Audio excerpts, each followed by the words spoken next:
Good morning, boys and girls. I hope you had a good week, and today will be our last day of school for this week, and then we'll have next week. I'm still in my exercise clothes. I haven't gone out for my walk today, and I'm going to look for some more robins. That's so much fun. Spring arrives tonight. Tomorrow is the first actual day of spring, so hooray! All right, let's get started. We're going to do our calendar and our copy work first. So we will first record the 115th day of school, 115 on that hand, and flip to the March calendar. And the next one is 20.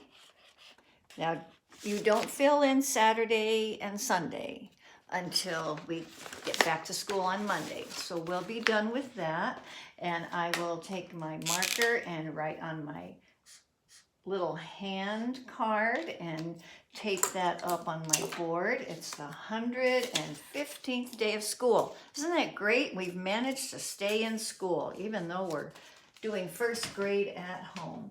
So there's our 115th day. And that completes our our calendar. So now I want you to do your copy work, but leave this out because we're going to do some spelling in that. So after we do the copy work and the calendar, we do our math. Now I'm going to review some problems like I usually do, because you will have a paper to fill out and the parents can help you read all the instructions, but you've seen these before, and some of you can read the problems, but you can have somebody read them to you.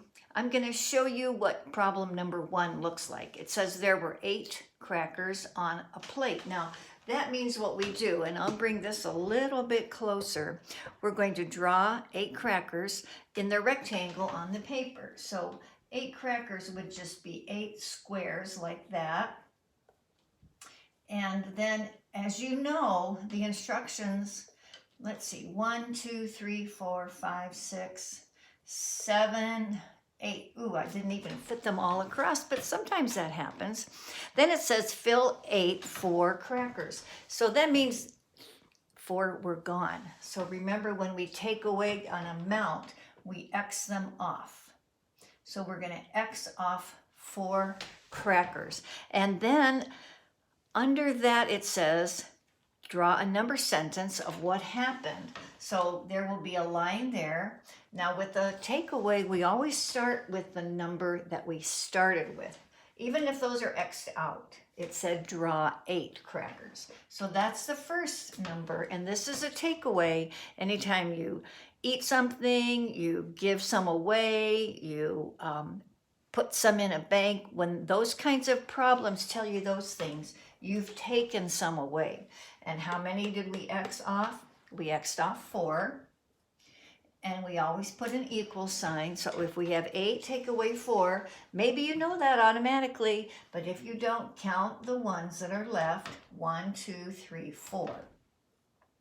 And that's how you do that. And that will be on your second sheet. Then there will also be a problem of counting tally marks. Now remember, tally marks are 4 straight lines and 1 diagonal line. So that would be 5. That's what we would know. We just look at that and we know that is 5. And then if we did another one of those, we would go 5, 10. But if we just had 2 more, that would be counted by ones. We're counting by 5s, 5, 10, 11, 12. So there will be a problem like that. Not this problem, but a problem like that. And then there will be some other problems that your parents can read to you that I'm pretty sure you can figure out. But there will also be this kind of a problem. Now look at this. This is kind of interesting. We haven't seen this too much, but if you see that, what do you recognize? Well, there's a plus sign, so you know we're putting numbers together. There's a line, and under the line is 6. That's the answer. So what 2 numbers will make 6? And a lot of you will know exactly what that is. Now, if you think of a pattern, that's a really good way to start. So if you put a 1, now you know that 1 is 1 more, so 5, and then 1 more is 6, you'll know that's a 5. Now there are several of these boxes, and you could just guess and just put numbers in of any kind that you want, but you could also think of your pattern. That kind of helps you. What comes after 1, 2? Now, if you say what comes after 5, 6, that won't be right. It's 1 less than 5. So this is kind of interesting. So I'm going to let you figure those out by yourself. Now, I am going to show you something new. Yesterday we measured with paper clips. How did that go? Was that kind of fun? Maybe a little frustrating, I'm not sure. But anyway, today we're going to measure with our ruler. And you're going to have this paper here. I messed up my date here a little bit. I started to write 22, but you're going to write your name. And I already have the date on yours. And then you'll see problem 1, problem 2, problem 3, problem 4, and way down here, problem 5.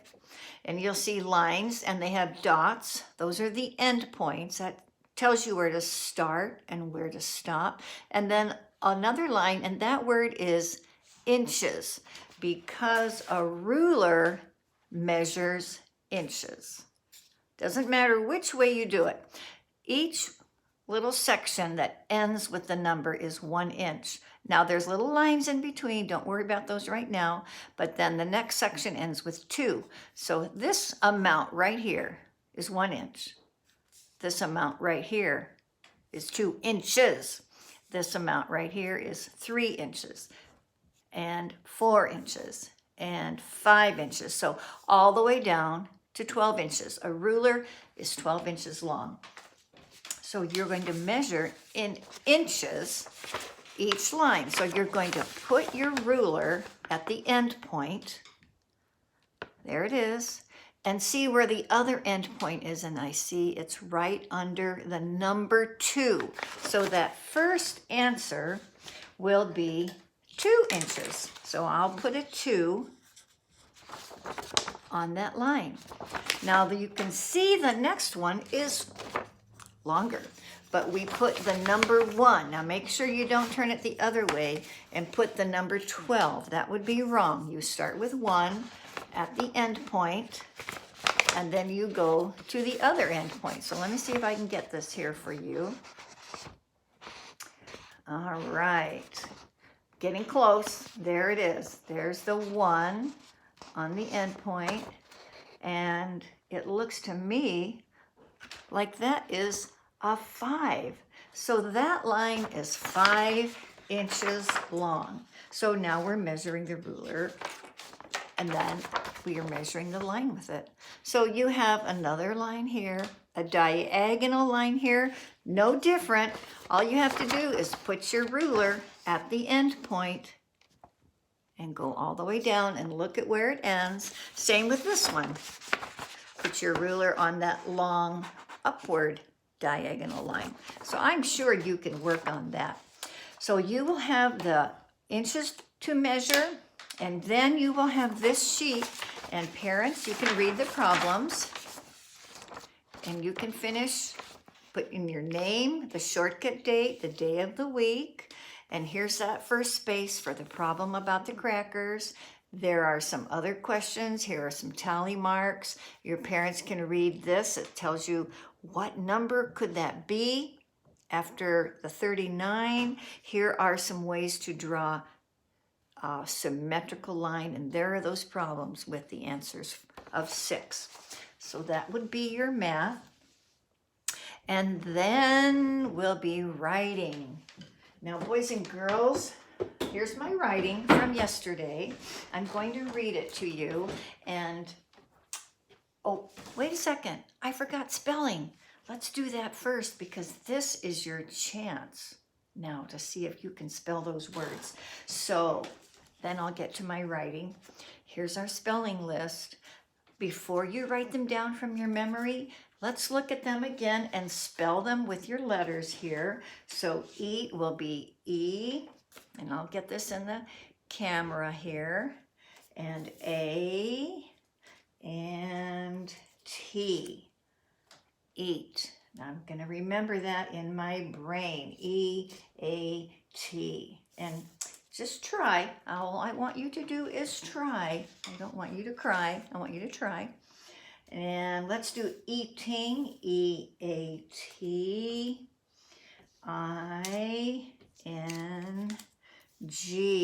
Okay, I've got that one. I'm going to put that one together. So do that with your other 3 words. Just because I'm not going to do them all doesn't mean that you shouldn't. I want you to do all of them and practice all of them. And then you can go to the next page on your copy work. Now the next page will have copy work for next week, but then after that will be a clean page. And your parents or your brother and sister can read these words to you, and you're going to think E-A-T. And they're going to say eat, spell eat. So you will write E-A-T. And then they'll spell eating. You can just go from top to bottom the way we had it on our list. E-A-T-I-N-G. Remember that? I-N-G is ing, and it can get on to the end of a lot of words. You, Y-O-U, like. Don't forget, magic E. Now you won't be looking at me while you're spelling. You won't be looking at your words while you're spelling. You're going to rely on your brain and your memory. And spelling is hard, but guess what? The more you do it, the easier it gets. All right, back to writing. Now I did my writing yesterday, my favorite restaurant. Maybe you did yours too, or maybe you're going to do it later. I'm going to read what I wrote because I'm going to add something to it. My favorite restaurant is Park Grill. I love to eat the lemon rice soup. Do you know what else? Now I fixed else because I really do know how to spell that word. So I crossed out the L-S-I and wrote else. Do you know what else I like? I like the pita wraps, and I added the W. It is close to my house, so I can walk to the Park Grill. Now guess what? The Park Grill is closed. I'm going to add that. The Park Grill is closed. And I'm unhappy, so I'm going to write, and I am sad. So now that's pretty much the end of that writing. I could start another page. Maybe I will, but maybe I'll just start a new topic. But whichever way you do it, remember to write, and don't forget to read. About 15 minutes, and reading out loud or reading to somebody else or reading silently. They're all good. All right, I'll see you later for part 2. Bye-bye.